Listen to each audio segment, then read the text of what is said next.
It's day 457. It's also August 5th, 2020. And we are in Fargo, North Dakota. You ever wake up in the morning and ask yourself, what am I doing? And more importantly, why? Yeah, me too.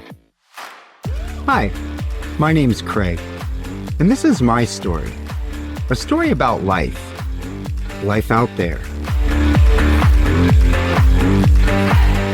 For visuals while listening, search Life Out There on your favorite social media platform or use the links in the podcast description.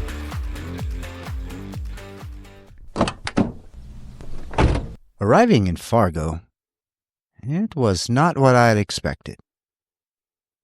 It's way bigger than I had ever imagined. Even though I read the population numbers before arriving, it still felt bigger. The town of 50,000 that my parents left in 1964 is now well over 100,000. And the Fargo-Moorhead metro area is home to nearly 250,000 people. It's certainly not the town my folks had left all those years ago. If you stand in the middle of Fargo today, surrounded by its downtown revival, busy streets, a little quieter at the moment, pandemic and all, and that skyline scraping its way towards the future. It's hard to imagine that this place, this very ground, was once the edge of the known world. A place where the prairie stretched on forever. Silence broken only by the sounds of bison herds and the whisper of tall grass, and the slow, patient carving of the Red River of the North. Fargo was never meant to be a city. It was a stop, a crossing, a waypoint on the way to somewhere else. But, as is often the case with history, fate had other plans. It was a town that would be built by iron and ice. The story of Fargo, North Dakota begins with two forces, the railroad and the river. But before the first rail was laid, before the first structure was built, this land was home to the Dakota, Lakota, and Anishinaabe people. Tribes who understood the power of the unforgiving prairie and the sacred water that wound its way through it. But in the late 1800s, everything changed. The Northern Pacific Railroad came pushing westward, a steel artery cutting across the land, bringing with it settlers, merchants, and the unrelenting march of change. In 1871, a group of railroad workers camped near the river at a spot that would soon become Central Avenue. They called it Centralia at first, but soon after, it was renamed Fargo, after William Fargo, an executive with the Northern Pacific Railroad and co-founder of Wells Fargo. The name was meant to inspire big dreams, money, movement, and progress. And Fargo grew fast and rough. Saloons and brothels lined the streets, catering to the railroad men, the cowboys, and the traders passing through. And fires ripped through the town more than once, reducing its early buildings to ash. But every time, Fargo rebuilt itself, bigger, stronger, and even more determined than before. And by the early 1900s, Fargo had transformed into a major agricultural hub. Farmers flooded into the region, drawn by the promise of rich soil and the endless opportunity. The railroad made it possible to ship grain, cattle, and goods across the country, cementing Fargo's position as literally the heart of North Dakota's economy. But history has never been kind to those who grow too comfortable, and Fargo was about to learn that lesson the hard way. The Great Fargo Fire of 1893. If you had been standing in downtown Fargo on June 7th of 1893, you'd have seen it begin with something small. A flicker, a wisp of smoke, curling up from the Stebbins & Post hardware store on Front Street. And then, chaos. The fire tore through Fargo with terrifying speed, swallowing up wooden buildings like dry kindling. And within hours, nearly the entire business district was gone. Over 160 acres reduced to smoldering rubble. Hundreds were left homeless. The city, once thriving, now looked like a graveyard of charred remains. But here's what makes Fargo, Fargo. They didn't leave. They didn't give up. They rebuilt. Brick replaced wood. Fire codes were written. And out of the ashes a new Fargo rose. Stronger, smarter, and again, more determined than ever before. And by the 1920s, Fargo had grown into a city of opportunity and crime. One of the most shocking moments in its history came on a cold day in 1933. It was the height of the Great Depression, and across the country, desperation was turning into lawlessness. Enter Charles Bannon, a farmhand from outside Fargo. He'd go on to be one of North Dakota's most infamous murderers. The case? The Schaefer family murders. Bannon had been hired to work on the Schaefer farm, but had sinister intentions. And one by one, he killed the entire family. Father, mother, and 4 children, disposing of their bodies in a shocking display of brutality. And when word spread of his arrest, vigilantes stormed the jail, dragging him into the freezing night. Justice, in their eyes, was not going to wait for a courtroom. Bannon was hanged by that mob in the dead of winter and became the last lynching in North Dakota history. It remains one of the most chilling stories ever tied to the Fargo area, and a grim reminder of the desperate and lawless times that once gripped the region.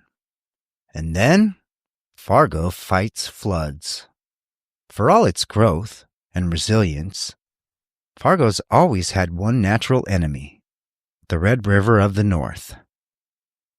Unlike most rivers, the Red River flows north, which means that when the snow melts, floodwaters have nowhere to go. And Fargo sits right in the path.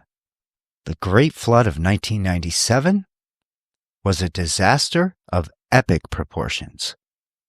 The river swelled to nearly 40 feet, swallowing homes and businesses, forcing thousands to evacuate.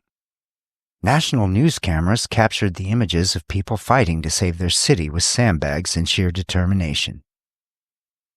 And then, in 2009, it happened again. The river crested at an unbelievable 40.8 feet, the highest in recorded history. But Fargo did what Fargo always does. It fought. Residents worked around the clock filling over 3.5 million sandbags, building dikes and doing anything they could to hold the water back. And somehow, they won. The city survived. And today, massive flood protection projects are in place. But the people of Fargo know better than to underestimate that river. The fight is never truly over. And Fargo's not just a city of revival. It's a city of reinvention. Once thought of as just another stop on a map, Fargo has become one of the Midwest's most surprising cultural hotspots. Downtown has transformed with art galleries, craft breweries, and a thriving music scene. The North Dakota State University fuels the city with energy, research, and of course, Bison football dominance. And then, there's the Coen brothers' 1996 film, Fargo, which, despite being filmed nowhere near the city, cemented its name in pop culture forever. The wood chipper scene? Fargo will never live that one down. But beneath all of this, beneath the modern buildings, the university life, the festivals, and the revitalized streets, the old Fargo still lingers.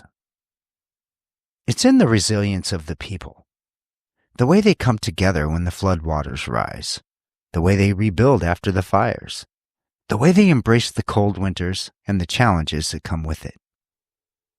Fargo is, and always has been, a place of survival, a place where people dig in their heels and refuse to be pushed aside. It's not just a city, it's a testament to the spirit of the North. Forward-thinking in other ways as well.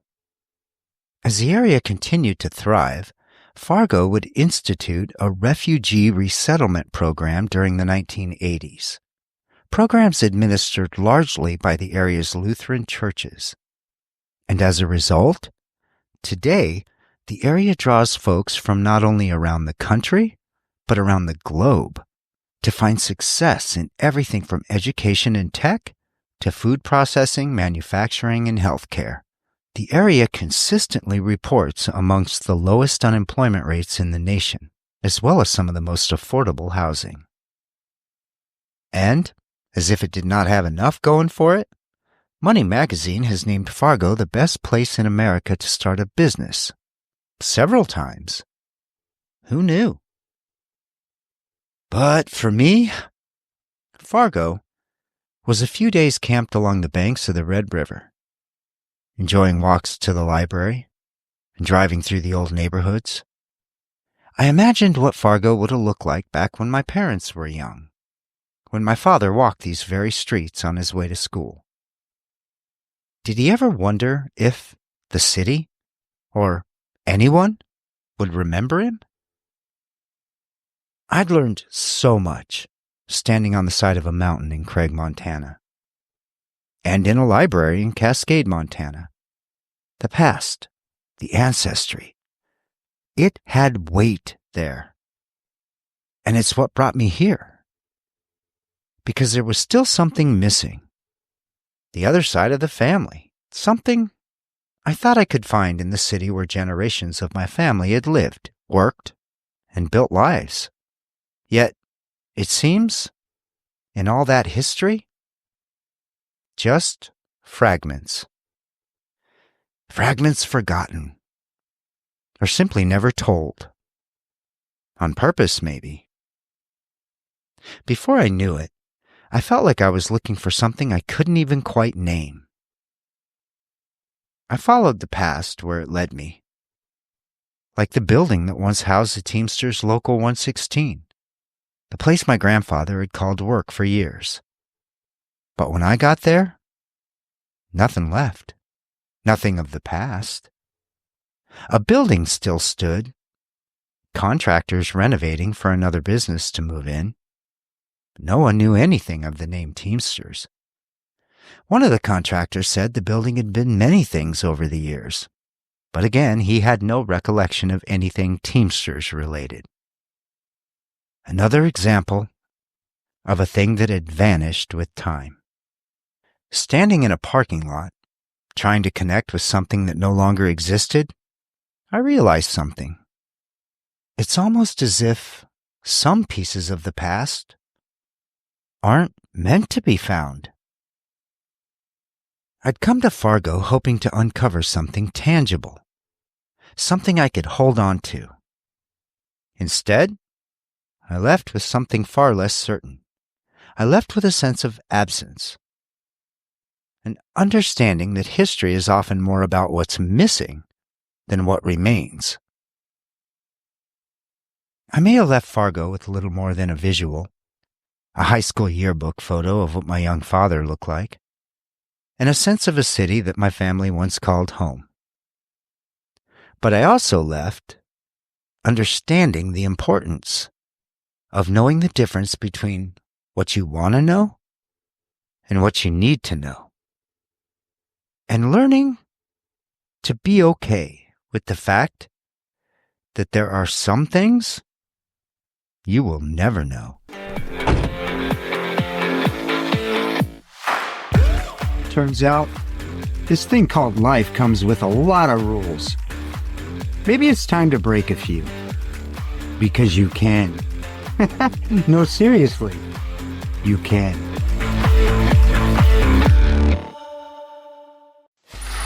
Free audio post-production by alphonic.com.